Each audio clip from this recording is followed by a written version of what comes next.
The Harrington Room at the Blackstone Grill, downtown Boston, was already full when I arrived. Leather booths, dark oak walls, low lighting, everything about the place screamed power and money. Deals were finalized here. Futures decided over $200 stakes and quiet handshakes. This was where my parents hosted their quarterly shareholder dinners for Virex Solutions. I stood near the entrance, scanning the long private table. 23 people were seated. My parents sat at the head, confident and composed. My older brother Ethan Cross sat beside them, relaxed, smiling, the obvious heir. Around them were investors, board members, executives. People who mattered. There was no seat for me. No name card. "Lucas," my father said sharply when he noticed me. "What are you doing here?" "You invited me," I replied calmly. "Quarterly investor dinner. 7 o'clock. He frowned, annoyed. "That was a mistake. Someone from my office must have added you by accident. This dinner is for real investors." My mother looked up, forcing a polite smile. "Lucas, sweetheart, this isn't appropriate. These dinners are very business-focused. You wouldn't understand the conversations." "I'm a shareholder," I said. Ethan laughed loudly enough for others to hear. "Come on, Luke. You own what, 200 shares? That's nothing. This table is for people who actually matter to the company." A few investors chuckled politely. "I own more than that," I replied. Dad waved dismissively. "Even if it's 500, it doesn't change anything. Everyone here invested real money. Millions. You're here because you're family, not because you're a serious investor." Mom stood and gently took my arm, guiding me away from the doorway. "You work at a non-profit. That's admirable. But these people risked serious capital. They deserve private access." "How much did they invest?" I asked. She hesitated. "The smallest check here was $2 million. Most invested 5 to 10 million. That's the threshold." Ethan leaned in, lowering his voice. "This is embarrassing, man. These people don't want dinner turning into business 101 for someone who organizes community programs." I nodded slowly. "You're right." Dad smiled in relief. "Good. We'll grab lunch sometime." Mom kissed my cheek. "Order something nice outside. Put it on my card." The door closed behind them. And just like that, I was invisible again. I stood alone in the hallway for a moment, listening to laughter leak through the frosted glass. Then I pulled out my phone. Northbridge Asset Management. Primary portfolio value, $342 million. Virex Solutions was my largest position. $96.3 million, spread across 5 entities. They didn't know that. They didn't know I'd built my first startup at 19, a civic tech app the city of Boston bought for $8 million. They didn't know I'd rolled most of that money into quiet investments. They didn't know I'd funded my nonprofit with $14 million of my own capital. And they definitely didn't know I'd been investing in Virex since its earliest days, through shell companies designed to keep my name off the cap table. I called Oliver Grant, my portfolio manager. "Lucas," he answered immediately. "Everything all right?" "No," I said. "I want to liquidate my entire Virex position." Silence. "That's $96 million, he said carefully. "They are preparing for an IPO next quarter." "I'm aware. If we do this, SEC disclosure will expose you as the beneficial owner. The board will know within minutes. I understand. Execute it. Another pause. This is your anchor investment. Are you absolutely certain? I looked back at the closed dining room door. Yes. Within minutes, confirmations began rolling in. Phoenix Ridge Holdings, liquidation initiated. Stonefall Ventures, sale processing. Ironclad Capital, executing. Redwood Equity Group, confirmed. Summit Crest Partners, final sale pending. I ordered a whiskey at the bar. Neat. My phone buzzed non-stop, unknown numbers, missed calls, messages from my family. I ignored them all. Then a final message arrived from my attorney, Rachel Moore. SEC disclosure filed. Board notified. Beneficial ownership revealed. This is going to explode. I took a slow sip and waited. The first call came before I finished my drink. What did you do? My father demanded the moment I answered. His voice wasn't angry yet, it was panicked. I sold my shares, I said calmly. There was a sharp inhale on the other end. You what? I liquidated my position in Virex Solutions. You just destroyed our IPO, he snapped. I exercised my rights as a shareholder. I ended the call and took another sip of whiskey. Less than a minute later, the private dining room door flew open. My father stormed into the bar, his face flushed, breathing uneven.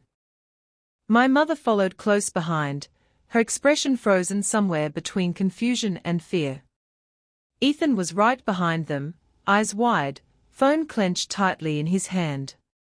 Several investors trailed after them, abandoning dinner completely. Conversations stopped. Glasses froze midair. The entire bar turned quiet. What the hell did you do? My father demanded, loud enough for everyone to hear. I sold my shares, I repeated. You didn't just sell shares, he said, voice shaking now. According to the disclosure that just hit the board inbox, you owned 31% of Virex Solutions. I nodded. That's correct. My mother's hand flew to her mouth. 31%, she whispered. Ethan stared at me like I was a stranger. That's impossible. You work at a non-profit. I founded that non-profit, I said evenly. With money from my exits. Murmurs rippled through the crowd. Phones buzzed non-stop as notifications poured in. One of the investors stepped forward, Richard Lawson, a senior partner at Falcon Ventures. His voice was controlled, but his eyes weren't. Your liquidation signals catastrophic instability, he said. Funds will panic. Others will pull out. That's their decision, I replied. My father ran a hand through his hair. You were our anchor investor, he said hoarsely. All this time? Yes. Ethan grabbed my arm, gripping hard. You can't do this. We go public in 3 months. I gently removed his hand, meeting his eyes. Then you should have invited me to dinner. The words landed like a gunshot. The bar fell completely silent. Even the bartender stopped moving. No one spoke. No one breathed. In that moment, everything shifted. For the first time that night, maybe for the first time ever, they weren't looking at me as the disappointing younger son. They were looking at the man who had just pulled the foundation out from under their empire. No one spoke for several seconds after my words landed. The silence felt heavier than shouting ever could. Phones continued vibrating across the bar, but no one answered them. Everyone was looking at me now, not with dismissal, but with calculation. Richard Lawson was the first to break the quiet. I don't understand, he said slowly. Your entities never asked for board seats. No voting pressure. No operational control. That was intentional, I replied. I wasn't investing for power. I was investing for belief. My father sank onto a bar stool, as if his legs had suddenly given out. You were there from the beginning, he said. All those emergency rounds, that wasn't coincidence. No, I said. It was commitment. 8 years earlier, Virex Solutions had been 3 months away from shutting its doors. Venture capital firms had passed. Payroll was at risk. That was when my first shell company quietly injected $5 million into their Series A. When the recession hit, I continued, and your early investors got cold feet. I put in $26 million to keep the lights on. No press. No announcements. Just money when you needed it most. My mother's eyes filled with tears. We thought some overseas fund believed in us. It did, I said. It just happened to be me. I explained how Series C expansion, international offices, and new infrastructure were funded by my capital. How I provided bridge financing when delays threatened layoffs. How I never demanded a vote, a title, or even recognition. The silent partner, Richard said quietly. We always wondered who that was. That was Lucas, Ethan whispered, disbelief cracking his voice. Ethan looked at me, shaking his head. Why didn't you tell us? Because I wanted to know if you'd respect me without knowing, I answered. I wanted to see if my choices, my work, and who I am would ever be enough. My father looked up, pain etched deep into his face. That's not fair. Isn't it? I said. I invested $96 million because I believed in what you were building. I believed in you. But tonight, you told me I didn't belong at the table. The room felt unsteady, like it might collapse under the weight of realization. A phone rang loudly. Someone cursed under their breath. This is revenge, Ethan said finally, voice tight. No, I replied calmly. This is consequence. I looked around at the investors, the executives, the family who had benefited from my silence for years. You built the company, I said. I made sure it survived. And tonight, you made it clear where I stand. That was when everyone finally understood, this wasn't about money. It was about dignity. The fallout was immediate. Brutal. Unforgiving. Phones rang non-stop across the bar, their screens glowing with red numbers and emergency alerts. Someone cursed under their breath. Another investor stepped away to take a call, his face draining of color as he listened. The music kept playing, but no one was listening anymore. My phone buzzed in my pocket. A message from Oliver Grant. After hours trading down 24%. Volume surging. Market reacting to disclosure. I set the phone on the bar, screen facing up, so everyone could see it. My father stared at the numbers like they were written in another language. This doesn't make sense, he said weakly. The fundamentals are strong. Revenue is up. Growth is solid. Fundamentals don't matter when trust collapses, Richard Lawson replied quietly. A 31% liquidation before an IPO signals panic. Every fund in this room knows that. My mother's voice shook. This is a family issue. It doesn't reflect the company. It absolutely does, Richard said. Leadership reflects stability. This tells the market your largest investor lost confidence. Another investor stepped forward. Our investment committee just called. They are recommending an exit. Then another. We are reassessing our position. Then another. In less than 10 minutes, commitments began evaporating. 8 million. 12 million. 15 million. Each announcement hit like a hammer. Ethan looked like he might be sick. This is financial suicide, he snapped at me. You're destroying your own investment. I already exited, I replied calmly. At a profit. I showed them my phone again. Liquidation complete at $821 per share. The current after-hours price flashed beneath it. $5.64. Silence returned, heavier than before. You knew this would happen, Richard said slowly. You knew it would trigger a cascade.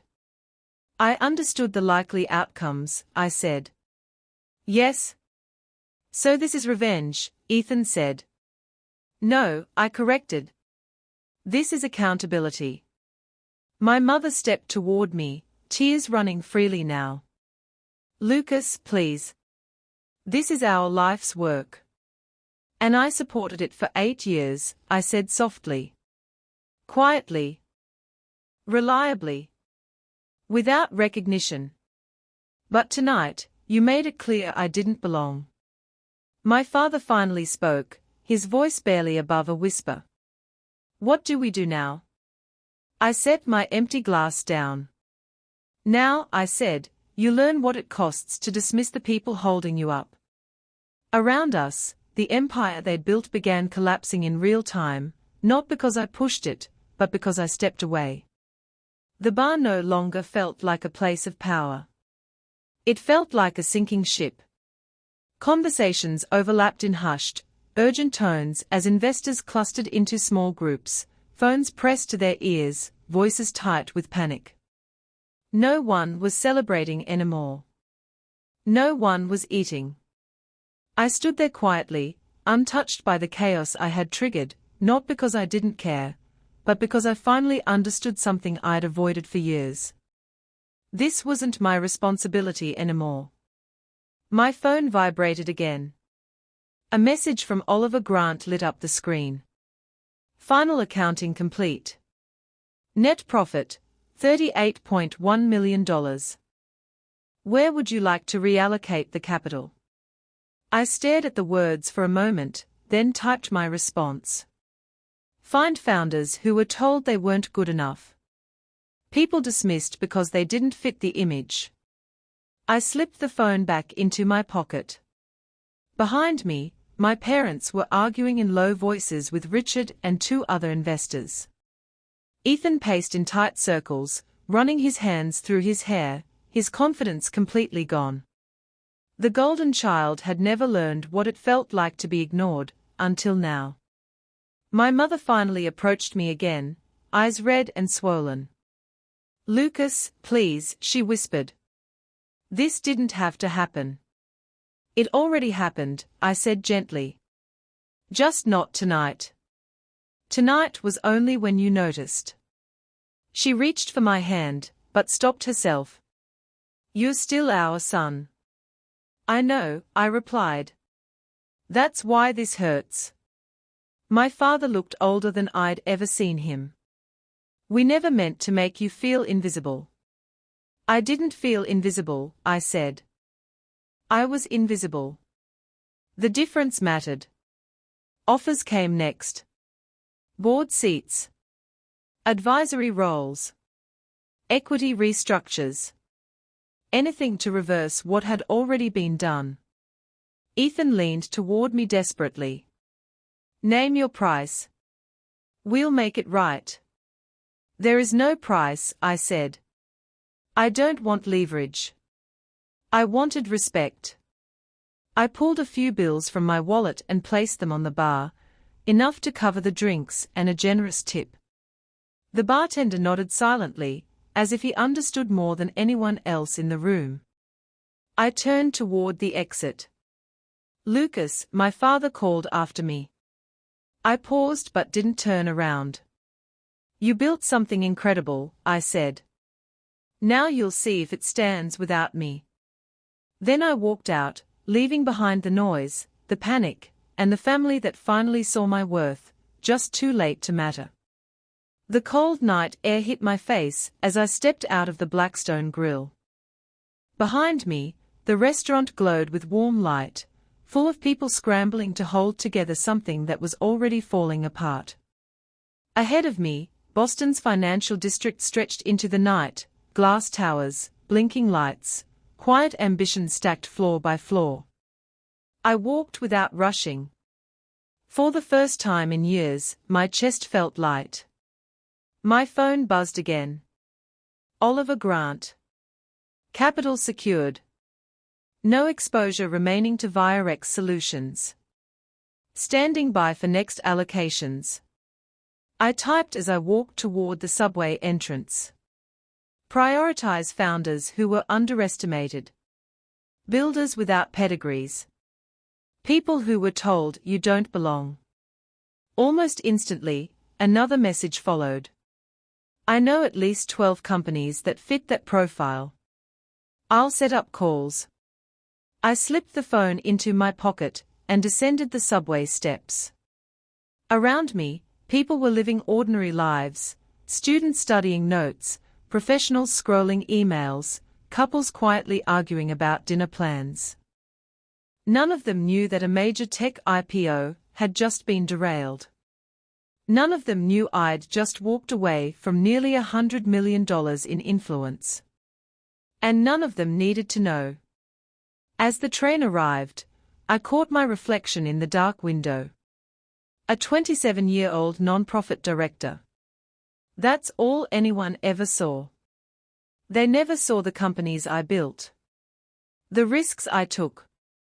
The capital I deployed quietly, carefully, patiently.